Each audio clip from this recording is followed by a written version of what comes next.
শখের ঘড়িটা হারায় গেছে। আজ 3 দিন ধরে আমি ঘড়ি পরি না। আমার এই যারা পড়তো তার হাতটা সাদা হয়ে গেছিল। আজ আমি 3টা দিন আমার ঘড়িটা খুঁজে খুঁজে কোথাও পাচ্ছি না। আমার খুব শখের ঘড়ি ছিল। আজ 2টা বছর ইউজ করতেছে ঘড়িটা আমি।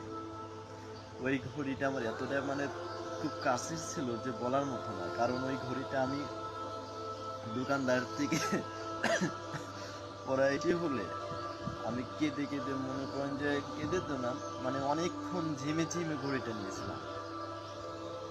আজ কয়টা দিন পার হয়ে গেল, আমার ঘড়িটা এত খুঁজে খুঁজে কোথাও পাচ্ছি না। আমার বাসা থেকে এটা চুরি হয়ে গেছে, জানি না এটা কার হাতে পড়ছে। আমি ঘড়ির জন্য কোনো কিছু করতে পারতেছি না। আমার আফসোস লাগতেছে যে এত সুন্দর আমার পক্ষের একটা ঘড়ি ছিল।